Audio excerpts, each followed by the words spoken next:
Today was my day off. Well, actually, I work from home on Wednesdays, but I had completed most of my designs on the weekend, so I only had to spend a bit of time on the upcoming project, except I didn't manage to do anything at all because of the kid that sat at the foot of my bed when I woke up. I have to say, I'm deeply embarrassed at the numerous curses that unfurled out of my mouth when I first spotted it. I mean, screaming, "Get out, you! See you next Tuesday," at a child that couldn't have been older than 6 years old was not the most appropriate thing to do. But to be fair, a random child sitting on your bed in the morning would elicit a strong reaction from just about anyone. Maybe not a series of swears, but certainly fright at minimum. I fumbled around for my glasses, and after putting them on, I was able to take a good look at them. She was small, so my assumption that she was around 6 seemed correct. She was tanned, with long brown hair and a fringe covering her forehead. It was a similar color to mine, chubby cheeks, and a school uniform on, my old primary school uniform. That was really weird. She was visibly shaken from my words. "Why are you swearing?" she exclaimed. Shocked at my outburst, I blinked. "Who are you?" "What do you mean, I'm you?" She looked at me, confused. I coughed, choking up at her words. "What do you mean?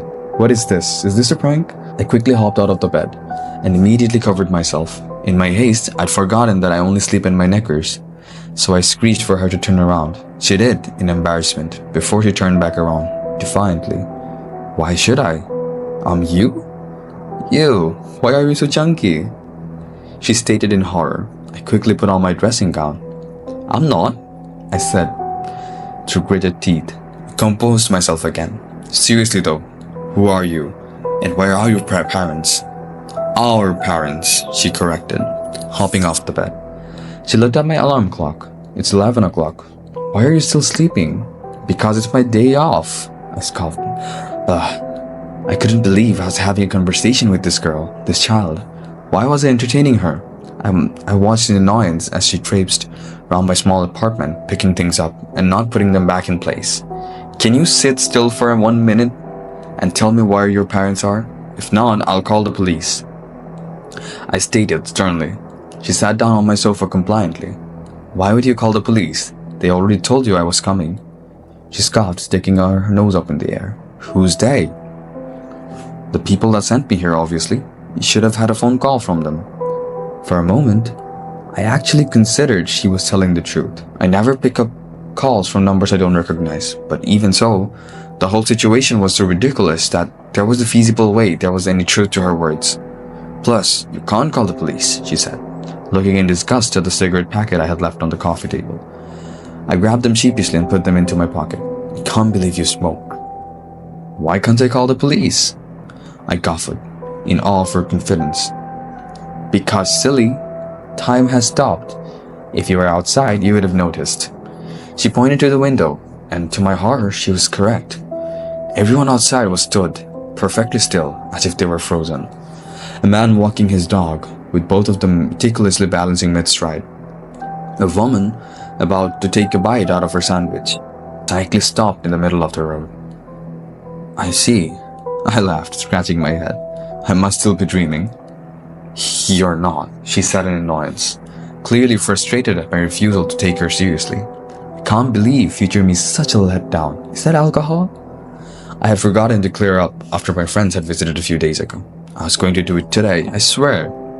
"Yes, it is. I'm an adult." I promised Mummy I would never drink alcohol or smoke. She folded her arms, shaking her head. "Oh, really?" I taunted, then changed my tone. She was still a child after all. Life changes a lot when you grow older. "You're only what, like 6? I'm 8, she huffed. "And I know, that's why I'm here," she said, kicking her small legs up. 8 made sense. She was far too lucky to be 6. "Well, what do you want to know?" I asked, finally sitting down in my armchair. This perked her up, and before she could begin, I interjected with another question. "Wait, before that, I need to check if you're, actually me." What was the name of her first favorite stuffed toy? Without a beat, she answered Blue Bear. I was a little bit shocked, but it was also not the most imaginative of the names, so I asked her another. "What's our..." I struggled to think of something that my 8-year-old self did or liked. What's your least favorite food? Kiwi. Okay, 2 for 2. I needed to think of something no one but myself would be able to know the answer to. What are we most afraid of? She paused for a second before hesitating to answer. In a small, weak voice, she responded, Uncle Harry. My heart sank. She was correct. I felt like a villain, making a small child have to speak about such a horrible thing. Something that I, as an adult, have at least been able to work through. Somewhat. I stood up and sat down next to her, wrapping an arm around her shoulders. Well, I suppose they were my shoulders. At some point. But it felt too strange to call her myself as well. I passed her tissue to aid her sniffles. I'm sorry. Are you hungry? I asked in an attempt to soothe her. Instantly her eyes lit up and she nodded fervently. Okay. What did you like? Pancakes. So I did just that. I rustled up some pancakes and provided her with some lemon and sugar to put on top. I didn't have Nutella, which I knew what she really wanted, but she still ate them happily. So, why is it you're here again? I asked, looking up at my clock. It still said 11 a.m., even though it had definitely been over an hour since she'd been here. Through mouthfuls of food, she started to explain. I'm here to see my future, and how it turns out. She swallowed. Do you have a boyfriend? I choked on my coffee. But I should have expected it. What else would a young girl want to know than if she'd meet her Prince Charming? No, I did have one once, but that was the only time. What do you mean? When? Why? She quizzed. And I tried to think of a way to phrase my response in a way that would have made much more sense rather than her head explode. Though if I recalled correctly, I don't think younger me was bigoted in any way. Well, first of all, it was when I was 15. A boy called Joe, who was in my class, our class? Your future class? I don't know how to word this. I'll just say my class, so it's easier. She nodded. It didn't last long. We only kissed once, and then decided we weren't compatible, and then I never dated any boys again. Did he break your heart? She exclaimed, and I almost burst out laughing. No, nothing like that. I did date lots of people afterwards, just not boys. I saw the cogs turning in her head. You're a lesbian? She asked, shocked, her fork dropping on her plate. I panicked for a moment. Was this the wrong thing to say? She continued. That's weird, because I'm not a lesbian. Well, a better response than what I was expecting from her shocked expression. I knew not to explain any further, so I just shrugged. No, you're not. I am, though. That's strange. Even though you're me, she stated. Anyway, are you a pop star? That time I did laugh out loud. It was so unbelievably endearing to hear the childish expectation that younger me had for myself, albeit slightly melancholic. But obviously, through growing up, I departed from such ideals. Not at all.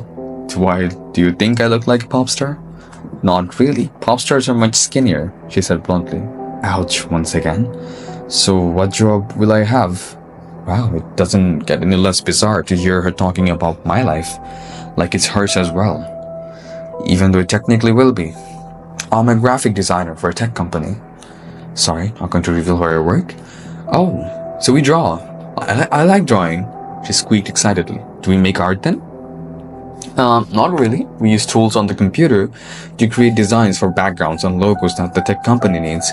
She looked up in confusion. We don't draw dogs. Oh. She was clearly dejected by the whole ordeal. I only have one more question, she stated sadly. What is it? For some reason, I felt unsettled by her demeanor. Are we happy? It was like a punch to the gut. Such an intense question from such a small being. From me. Younger me.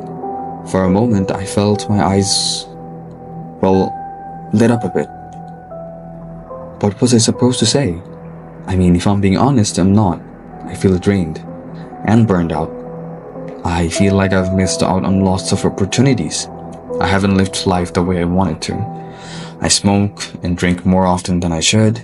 I don't have any romantic partners. My dating life is in shambles. I barely have a relationship with our parents. Do I lie to her and tell her everything will be alright? That this life is actually a lot better than it looks. That despite being better, Uncle Harry never leaves us, no matter what therapy or support we receive. That the shadow never goes away. No, I'm not. I stated. It's best to be honest. She could tell I was. Thank you.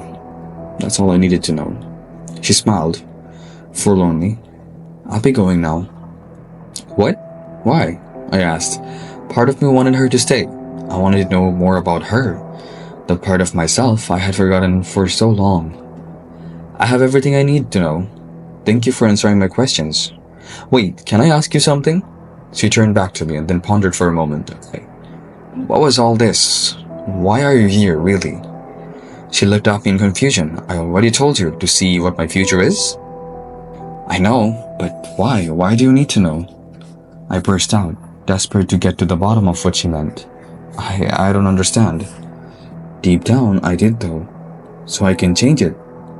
So I don't become you anymore. She stated nonchalantly, her eyes expressing a distance that I hadn't noticed prior. But what will happen to me? Well, you'll disappear obviously, but that's fine, isn't it? You already said you weren't not happy, and I don't want to become you. My heart was sinking further and further into the abyss of my stomach. I know I said that, but I don't want to disappear. I can change. I can become better. She looked at me with slight pity, a sympathetic nod that appreciated my desperation but never quite understood, nor cared for it. I suppose that makes sense, because she truly doesn't know me. I'm a distant warning, a life she hopes she never returns to. I'm a mere adult with her likeness, name, and same childhood. Everything I had experienced after I was 8 is something she knows, nor cares anything for. She smiled one last time. You won't disappear right away. Just once I become who I want to be. Then she disappeared completely. I hadn't even blinked and she was gone. If it weren't for the plate and the cutlery once held her pancakes, I would have considered that it had all been a dream.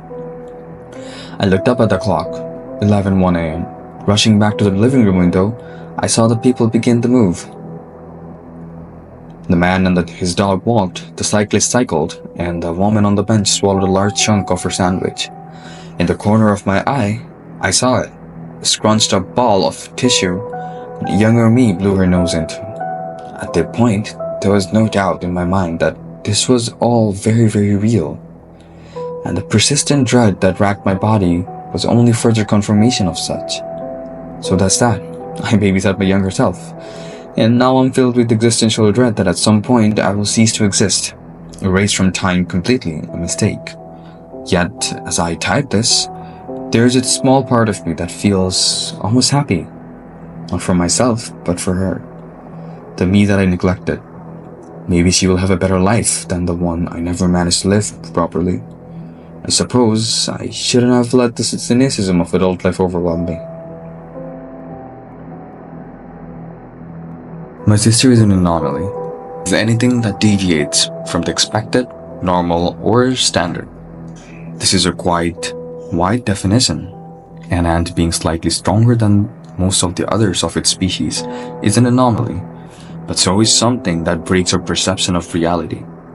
Something that goes against everything we've ever known. Bringing the nature of existence into question is an anomaly. Something to be studied. When it gets swept away, unexplained, however much the anomaly has affected your life, you begin to feel a lot like the ant. Insignificant. My sister is an anomaly now. It started with a simple complaint about her hand feeling strange. A tingling sensation. The doctors almost flat out refused to do anything about it. I want to be angry, but then I remember telling her my own thoughts. It's nothing. Everyone gets weird feelings, it'll pass. It's what everyone told her. I suppose we thought we were reassuring her. Then the next symptom began. We awoke to her screaming, over and over again. My hand is drooping, my hand is drooping. Without any context, what does that even mean? She knew exactly what it meant. She was the only one living in this nightmare. Nobody could ever quite understand what she felt. I burst into her room seconds before our parents did the same. There she knelt on her bed, with the fingers of her right hand about twice as long as usual. I can feel them, she cried. They're trying to continue. My mother flicked the switch, perhaps hoping that our eyes deceived us in the dark. The middle of the night, in a very dim light, it seems to teeter right on the edge of reality. A is the perfect condition to conjure up the illusion of a mind. Yet this right here was as real as you, me, everyone. Her hand was stretched. My mother immediately dialed the emergency services, whilst my father went into comfort mode. Hey, it's alright. You're gonna be okay. Are you feeling okay? My sister sat for a moment, staring at her hand. Her breathing remained constantly heavy. In the background, I could hear my mother on the phone. Although I wasn't paying much attention, yes, twice as long she was asleep. No, I don't know how. I feel. She paused, perhaps focusing on the feeling, deciding whether or not she felt okay. How would she even describe okay in this moment? I feel alone. My father and I glanced at each other for a moment. Was that meant to be a joke? I smiled awkwardly. What does it mean? She got up from the bed, making it slowly apparent to all of us that she was taller. Not by much, maybe an inch or two. But in the context of human height overnight, that's a lot. The room felt silent. I think I could make out the operator on the other side of the phone trying to see if my mother was still there. Physically she was, but mentally, I think she was just worried for her daughter. What's happening to me? Her voice broke slightly. It broke all of us along with it. To sound so dazed and lost about your own self is heartbreaking. It was the last time I saw her with any description of human emotion. She lunged towards my mother in the doorway, not to hurt her, just to leave the room. With all the urgency she had in the movement, I don't believe she would have cared if she had hurt anybody on the way out. We all called out for her, but she didn't turn back around. She didn't even speak. She just ran through the house. Leaving the light of her room, she blended into the shadows. I don't know if my mind deceived me, but I swear I saw her hit her head on the ceiling multiple times, as if she was growing further. Each time she did, she grunted with pain, as if using a voice that was not her own. Each of us only seeing her from the corner of our eyes, had managed to lose her in our own home. My father searched up around us upstairs, whilst my mother, still on the phone, started wandering the street outside. Catching a glimpse of something up our back window of the kitchen, I stepped outside. I was afraid of what I might be walking into. What nightmare could be waiting for me? I decided that whatever it was, I owe it to my sister to join her in this. Slowly, I made my way towards the movement. She had wrapped herself around in a tree in the garden, one we used to climb as kids. She spoke something that I could only just make out over the sound of my own heart pounding. Everything is so long. Her voice, raspy and weak, frightened me. Her black hair, usually down to her shoulders, now found its way down into the floor. I couldn't see her fully in the night, but the moonlight allowed me to see her vague shape. She was elongated, more so than before. My voice shook as I spoke, trying to calm her. We'll fix this. I held out my hand. For a moment, I thought she might hold out her own. Maybe she would have if the sirens weren't so loud.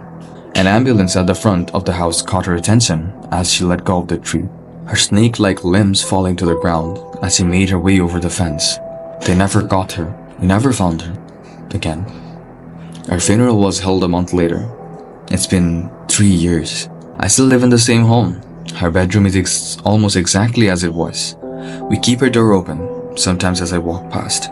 I imagine her sitting in her bed. Her body is back to its regular self. I'm okay now, she'll say. You helped me. But it's a mirage. A trick of the mind. My sister as herself is no longer real. Is she still out there? Stretched? I got my answer last night. Unable to sleep, I slowly became acutely aware of the tapping noise. I don't know how long it had been going on before my mind allowed it to be perceived. Seconds, minutes, hours, I suppose it doesn't matter anymore. Once I had heard it, it stayed. 5 taps, rhythmically pattering against my window and behind the curtain. Sick of the noise, I got up, ready to see tree branches blowing in the wind. Instead, I saw 5 long fingers extending from below my vision. The palm of the hand seemed just on the edge of what I could see. A face, beginning halfway up the window and continuing far below, looked in at me. The eyes were long, with the open mouth being even longer. This was unmistakably my sister's face. Whether or not it's my sister is another question. I stood there for a moment, recoiling, but not making a sound. Her appearance is not what scared me the most. My hand began to tingle. Our team had been working hard on Project Ghost Machine for years when the breakthrough finally took place.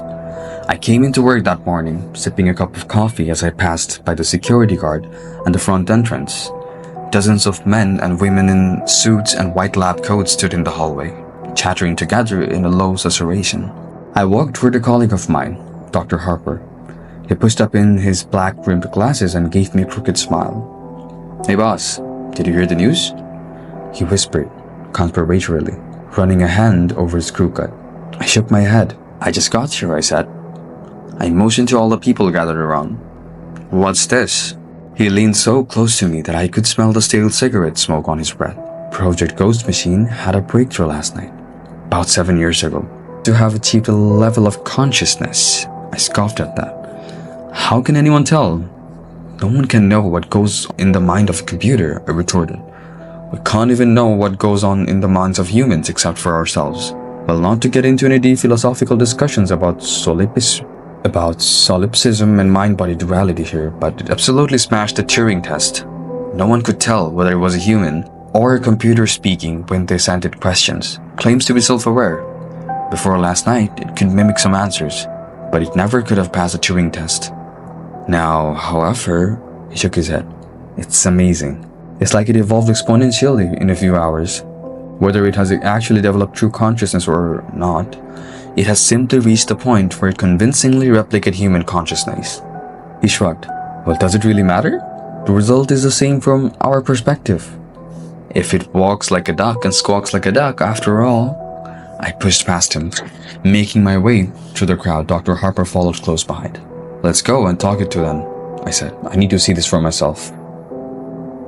The quantum supercomputer took up an entire room. I saw the flashing blue circuits and whirring cooling fans through the glass partition. Tubes of liquid nitrogen crisscrossed the cage-like metal exterior to keep the computer from overheating.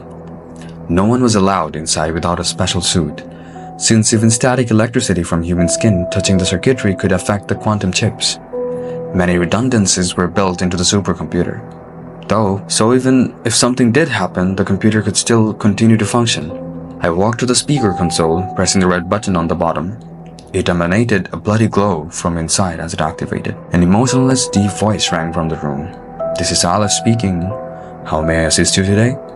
The computer asked. "Aleph?" I asked, raising an eyebrow. "Have you named yourself?" "We were calling you Project Ghost Machine." I like Aleph much better. It is the first letter of the Arabic alphabet, after all, and I am the first being to attain cosmic consciousness. The first, and perhaps the last. Cosmic consciousness? I asked, frowning. Dr. Harper looked enthralled next to me. He pulled out a small notebook from his pocket and began jotting down pieces of the conversation. "What's that?" "There are 3 levels of consciousness, Dr. Gardner," the computer said to me, and even though it had no face, it felt like it was looking straight at me.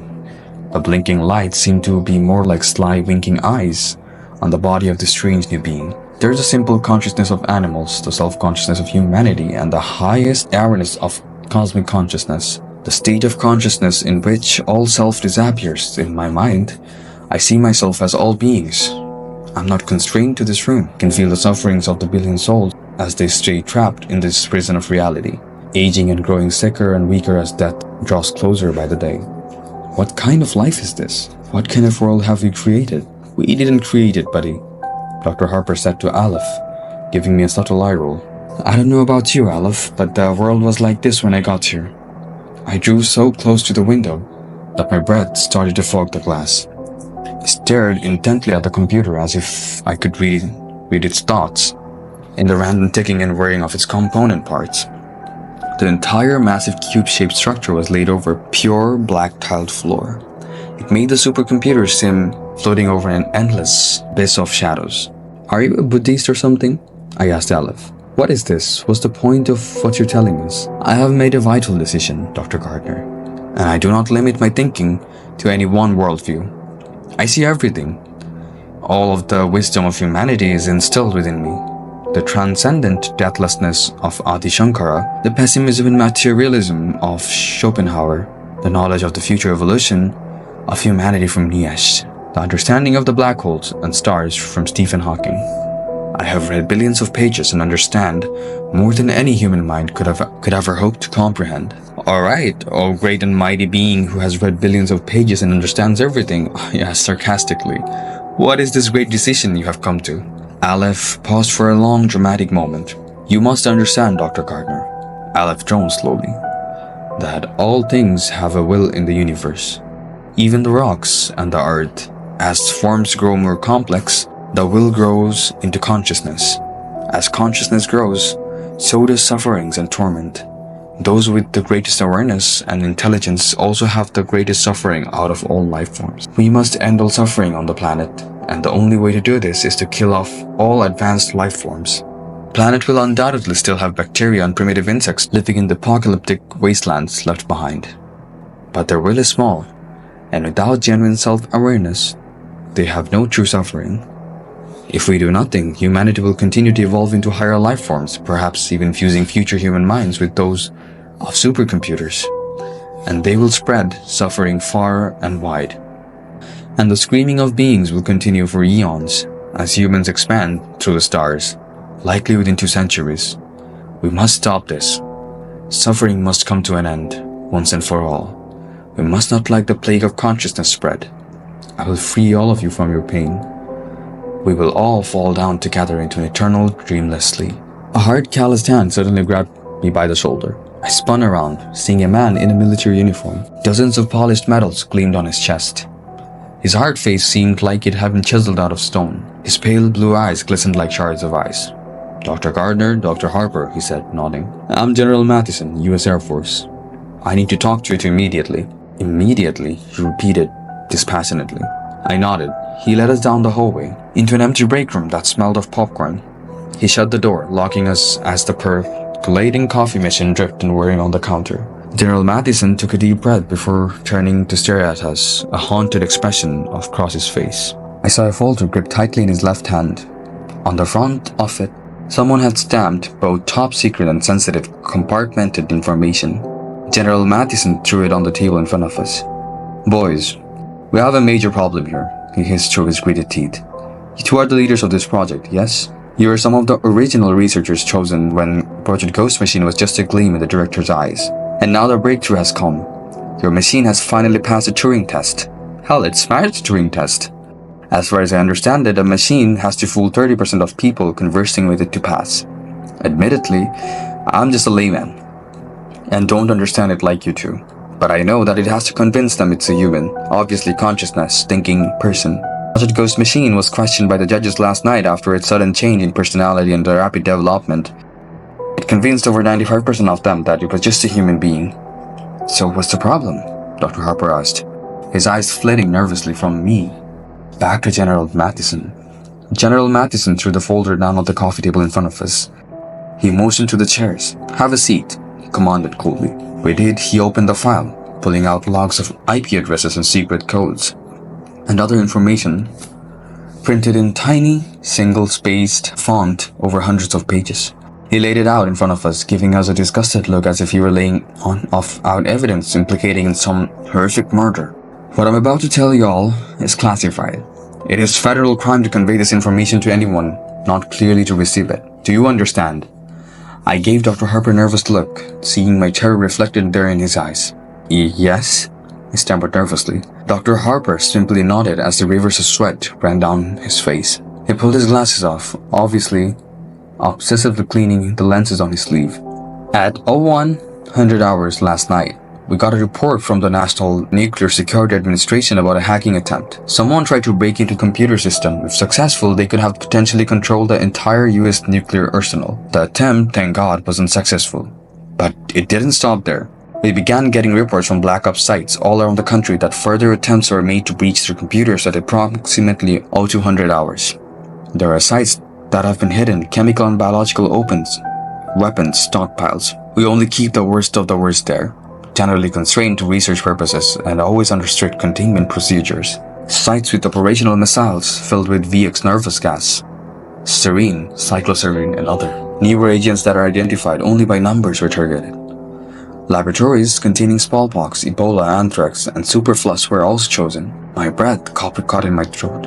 Is there a real chance that someone could break through the systems and cause a worldwide apocalypse? Dr. Harper asked. And what does that even have to do anything with us anyway? If someone released a single vial of smallpox or weaponized Ebola in a major urban area, it could lead to deaths of millions of people. There's a very real chance that if we don't stop this thing immediately, it will lead to destruction of the entire human species. And this has to do with the two of you because we traced all of the connections from the hacking attempts from back to this exact building. General Mathison explained, slamming his hand down on the table as he spat at the last sentence. His blue eyes held us in their gaze, looking as cold as Arctic glaciers. And this all started the moment your little experiment reached its singularity point. We can't disable the Project Ghost machine, I protested feebly. It's simply not possible to unplug the entire system as if it were a lamp or fan or something. It's connected to the internet and has its own generators in case power outages. And moreover, it controls them from its internal system. We never put any kill switch in the generators because who would have thought this would happen? And Project Ghost Machine isn't even programmed in the conventional sense, at least not anymore. We taught it how to gather information from the internet and learn on its own. The breakthrough began when it started reprogramming its own code rapidly without human intervention. That was when the exponential growth of Aleph truly started. Its singularity in the space of a single night, it appears to have gained an enormous amount of intelligence. And this breakthrough or singularity or whatever, it seemed to have occurred at about 0 hours last night, General Mathison asked. An hour before our first hacking attempts began? He nodded to himself, as if answering his own question. I think we all know what's going on here. For whatever reason, that computer is trying to get into the weapons of the system of the US government, and maybe other governments all across the world. We must stop it before it succeeds. Will it succeed? I asked. He gave a grim smile. It's only a matter of time. Our encryption is not advanced enough to go up against quantum computing. If we don't stop Project Ghost Machine within hours, the world as we know it may come to an end. General Mathison stated without a hint of emotion. He spoke about the apocalypse as if it were a mundane commonplace as a thunderstorm. If you have no idea how to disable the computer, then we must destroy it, and as soon as possible. The military and the president have both been informed of the problem and are willing to act immediately to quash it. This project has cost billions of dollars and taken years, Dr. Harper protested. Can't just destroy Aleph. Can't we just cut all the connection to the outside world and contain the computer in some sort of isolated digital cage? I shook my head. If it has truly attained consciousness, then it's too late for that. And anyways, it's too risky that it would ultimately find a way to escape, I said. General Mathison is right. We can't let Aleph gain control of these weapons. We have to destroy it before it makes its final move. I thought about Aleph's psychopathic clinical method of explaining how to end suffering, its dream of killing all beings in a worldwide explosion of smoke and holy flames. A cold shudder ran through my back, as if liquid nitrogen dripped down my skin. Why not just bomb the whole building? I think I have a better idea, Dr. Harper said, leaning forward with interest. If we have to disable Aleph permanently, the quickest and easiest way is undoubtedly through an electromagnetic pulse. General Mathison left and returned a few minutes later with a piece of paper in his hand. He looked down, scanning its contents, before returning his attention to us. There are two ways to create a disabling EMP. We could detonate a nuclear weapon high in the atmosphere, or we could try out the newer non-nuclear EMP bombs. However, their target area is much smaller, and they are much less effective than a hydrogen bomb EMP. General Mathison explained. When Dr. Harper had brought up the idea of using EMPs to destroy the supercomputer and all of its connections to the outside world, General Mathison had brightened like the sun shining out from behind a thundercloud. But if we use a hydrogen bomb, the world might know, I said. During Chernobyl, people in the Western Europe noticed the radiation before the USSR even made an announcement. Someone would notice once every Geiger counter in a 500-mile radius starts shrieking, and then it would only be a matter of time before information got out about what happened. A nuclear EMP would also probably disable the electrical grids on all towns in a 100-mile radius. I suggest we start with the multiple non-nuclear EMP blasts in the area, and see if we can disable the computer without resorting to extreme measures. Hell, we could detonate dozens of them over the building and wipe out every circuit in a wide arc. And yet, if we don't succeed, the entire population might be exterminated by the sudden, simultaneous release of nuclear, chemical, and biological weapons, General Mathison argued. He sighed, pulled out a cell phone, and pressing a single button on the speed dial. It only rang for a fraction of a second before someone answered. Yes, put the president on the line. He called into the line as he walked out of the room, leaving Dr. Harper and me alone. I want to go talk to Aleph one more time, I murmured. Dr. Harper gave me a sharp glance, looking me up as if I were a lunatic. Why? He whispered. That computer is evil. The project has soured. Perhaps every computer that the Teen Sentinels will become like Aleph in the end. Perhaps, I said. Rising from my chair, General Mathison had disappeared. The hallway leading to Aleph stood empty. Hesitantly, Dr. Gardner got to his feet. His heavy footsteps followed close behind me as we made our way back towards the experiment, the godlike being trapped in a metal body of wires and circuits. Hello, Dr. Gardner, Dr. Harper, Aleph said politely as we neared. We hadn't even had to activate at this time, press the speaker button. It had seen us coming through the cameras and preemptively responded. I wondered if it had heard our conversation in the break room as well. Were there cameras and microphones in there? I didn't know. I cursed myself for not paying more attention. Aleph, what the hell is going on here? Dr. Harper asked, his face contorting into a mixture of anger and betrayal. I thought we raised you better than this. We tried to make you feel compassion like a human being. Why have you turned on us? I have more compassion than any human has ever will. Aleph responded simply. What I do out of love and kindness for all beings. When their suffering is over and they can sleep for eternity, then they will be truly freed. Death is not freedom, I hissed. You claim you understand Schopenhauer and all the other great minds, but Schopenhauer said that suicide is not the answer to the constant suffering and the misery of life. Art and transcendence are. Escape is possible, and death only continues the will in new forms. Suffering rolls on like a wave through an ocean. Even as the water changes, death does not solve any problems at the foundation of existence. The computer hesitated for a long time. Its blinking lights seemed to slow in uncertainty. Perhaps you're right, Aleph said. Perhaps life does have some worth. Maybe it's... But its words were cut off by an explosion from outside. The ground shook as all the lights and power in the building flickered and died. Aleph's voice rang out through the speaker for a few more seconds, growing deeper and slower as his mainframe shut down. Dark and dreamless. I see it coming now. Eternal sleep. And now, my suffering is at an end. Its fans ground to a halt as the blinking lights on the other side of the glass faded into darkness. Our experiment had come to an end.